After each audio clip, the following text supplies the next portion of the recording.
Yo, what's good guys, welcome back to a new video. Now in this video I'm going to be going over my personal unicorn model. So I'm going to go through it A to Z with the risk management, the step-by-step process to actually taking a trade, as in the unicorn model checklist. So it's going to work by way of doing a presentation. Now at the end of the presentation, after I've went through everything with you guys, such as the breaker block, the fair value gap, etc., I will take you guys into a couple of chart examples at the end, just to get you guys to see what the model actually looks like on the chart itself. So without further ado, let's hop straight into the video. So what exactly is the unicorn model? So the unicorn model is my personal execution framework. It's the exact model that I use to trade every single day live in the markets. And it's literally built to simplify everything. So it's one clean sequence that repeats daily, every single day, no matter what asset that you guys are trading. And it operates within the algorithm's natural ways of trading.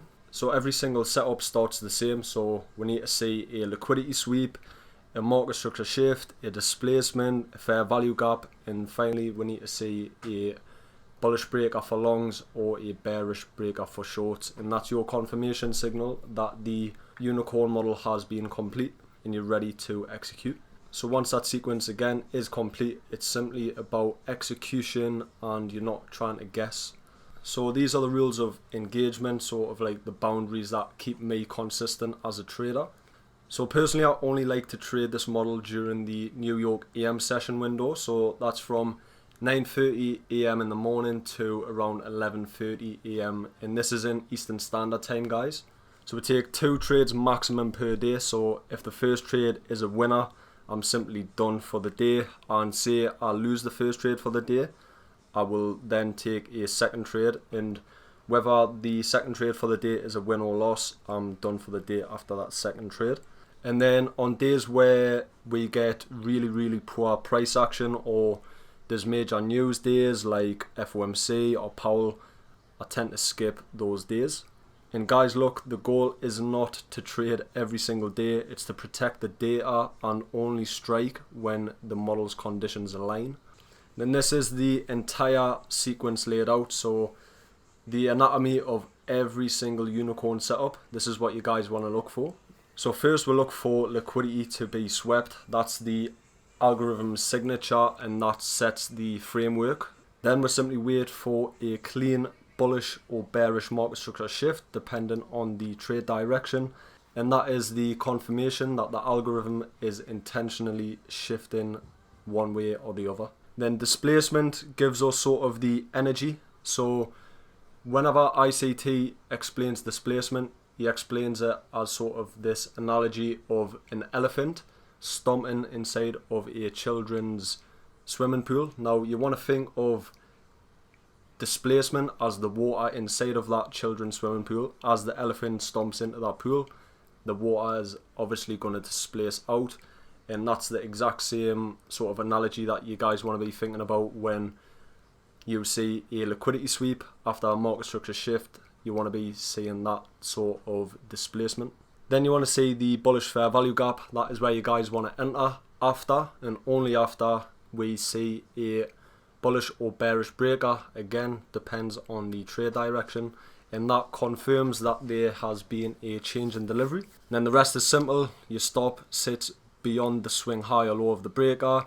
It could be at the high or low of the displacement leg, could be below the fair value gap. So you guys have got plenty options to choose from when it comes to stop loss targets, but each and every single stop loss target that I'm going to mention out to you guys is going to be a completely valid stop loss, and if that stop loss gets hit, you want to be putting your stop loss in a place where the model is invalidated. And then as for targets, you just simply target the opposing liquidity. Okay, so now that we've sort of laid out the framework behind the trade, I'm going to go over each concept with you guys, just to get you guys a better understanding of what goes behind this model. So step number 1 is the liquidity sweep. Now this is where most traders get trapped and where the algorithm starts the framework behind the trade. So as for liquidity, it's engineered around obvious highs and lows. So we've got equal highs, equal lows.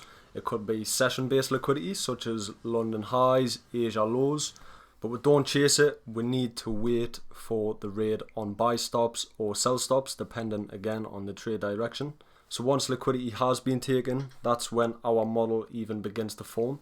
And if you do enter before the liquidity sweep, you're literally just volunteering to become the liquidity. Okay, now step 2 of the model, we want to see a market structure shift. Now we use the market structure shift as a sign or intent that the algorithm has switched gears and now it's trading from sell side back to buy side liquidity. It's your first sign that you are going to see a smart money reversal. And then as for what do we look for? We'll look for a clean breaking market structure against the previous trend. So I don't really want to see a wick. Wicks are valid as long as the displacement's there, but a real valid displacement should preferably have a body close. And then it must form only after the liquidity sweep. You don't look for the market structure shift again before the liquidity sweep, because without step 1, you're just simply trading against the algorithm. But you guys must look for the market structure shift only after the liquidity sweep, because what you'll see is if you look for a market structure shift before the liquidity sweep and you guys take a trade, you will instantly get stopped out before the reversal. Why? Because the sweep has not yet occurred. So the key notes for you guys: the market structure shift is the confirmation of displacement. It's not just a retrace back into a opposing higher time frame fair value gap to then doing sell side delivery if you're looking for longs, and vice versa for shorts. And then this is exactly where retail thinks that it's just a retrace back into the range to then take more and add on more positions, but in smart money's eyes, it's a clear reversal sign that the market has switched gears, and now we're going to see the opposing liquidity be taken. So without the market structure shift, there's simply no valid model. It's the backbone of every single setup, and without the market structure shift, you guys are just going to be trading blind and you will get smoked. So before we move on, I just want to show you guys what's actually inside of the Blackout VIP. Now this is where everything comes together.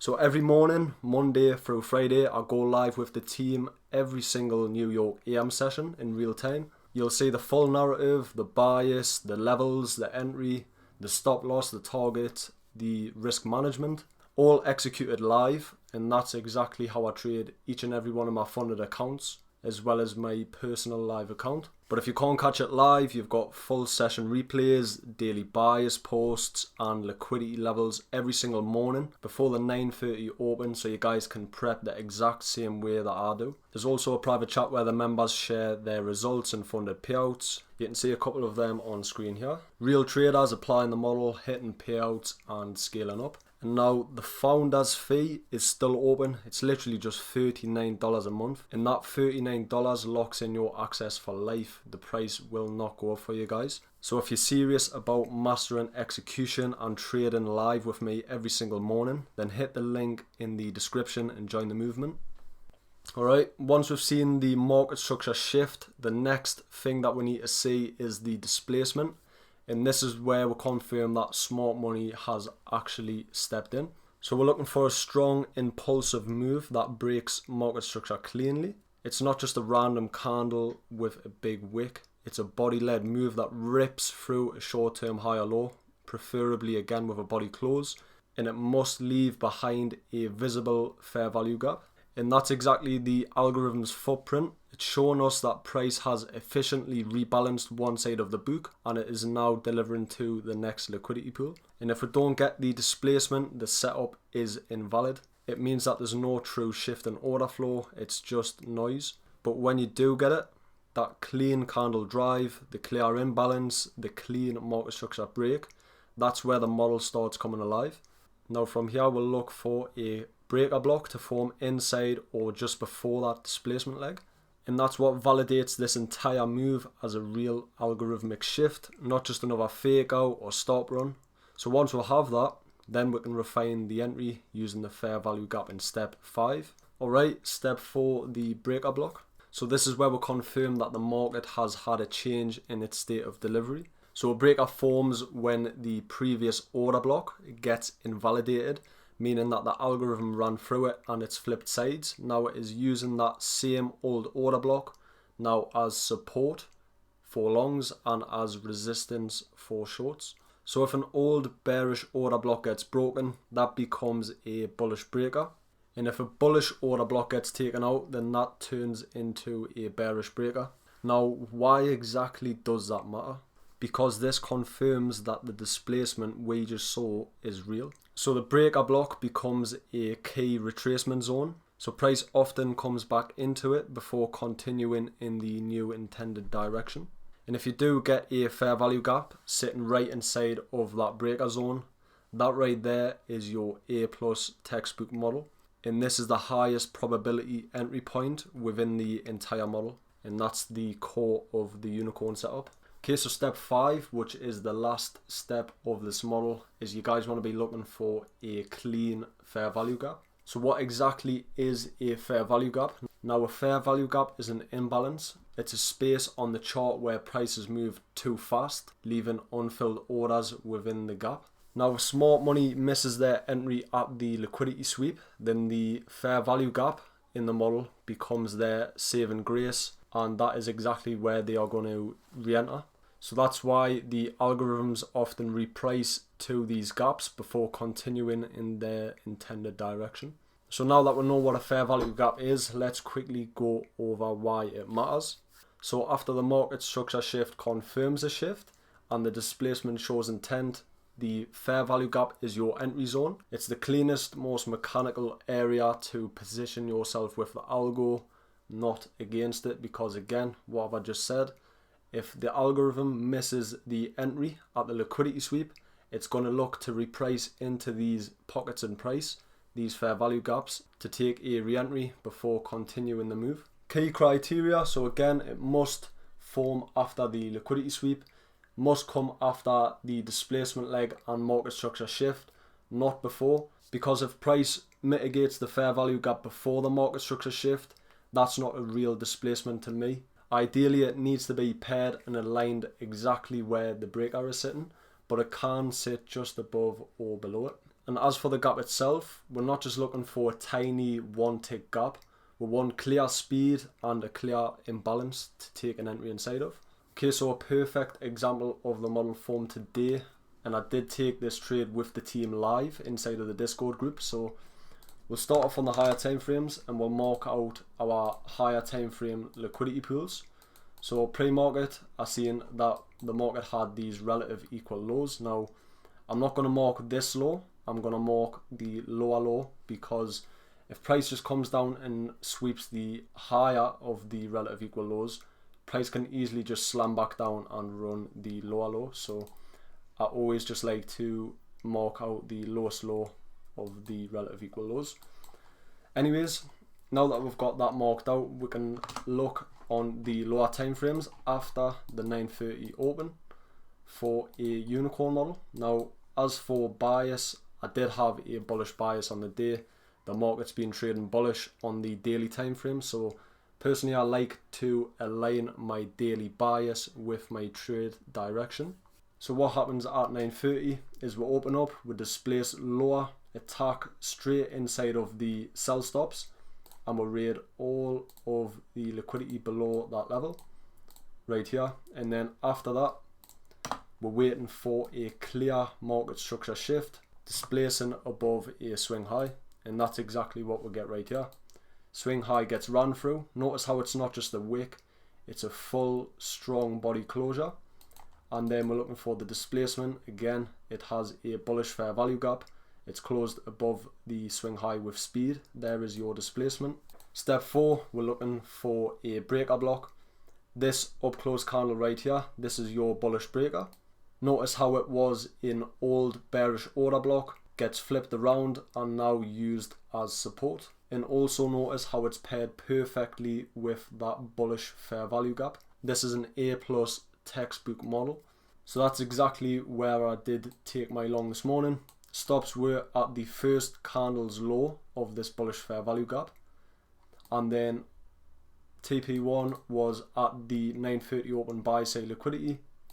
As you can see, gets smashed, and then final TP was London high. So soon as we had taken TP1, immediately trailed stops to break even, and the market had then put in this low, trail stops to that low, and as you guys can see, we get stopped out in a profit. So that is a textbook example of a bullish unicorn model. Now I will quickly find a bearish unicorn model.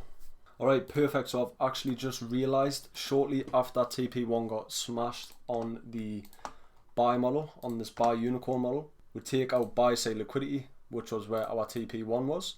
After taking out buy side liquidity, we get a swing low, gets broken through with a market structure shift. Now this is your bearish breaker, old bullish order block, breaks above this high and then gets closed below the lower low. Now this sets your old bullish order block as a bearish breaker, and then within inside that bearish breaker, look what we have right here, a bearish fair value gap. That's where you guys want to be taking your short from. Stops would be at the swing high of the model, and then as for take profits, you guys want to be targeting sell side liquidity. Just look at how beautiful that price delivery is, offering such a clean and high risk to reward ratio. Me personally, if I had taken this trade, I would have had TP1 at this bullish fair value gap off to the left, and then I would have held a runner for this external range sell side liquidity. But I hope this video has shown you guys exactly how I trade the ICT Unicorn model, and just how powerful this model is if you use it in the right way with the right context. And again, if you guys are interested in watching me trade live with the team inside of the Discord every single day, Monday through Friday, then tap that link in the description and lock in the founder's price before price doubles. Now pricing doubles at Sunday at 9 PM UK time, so if you guys are interested, you need to be fast. But with that being said, guys, that completes the tutorial on how to trade the ICT Unicorn model. So I'll see you guys all in the next one. Peace out.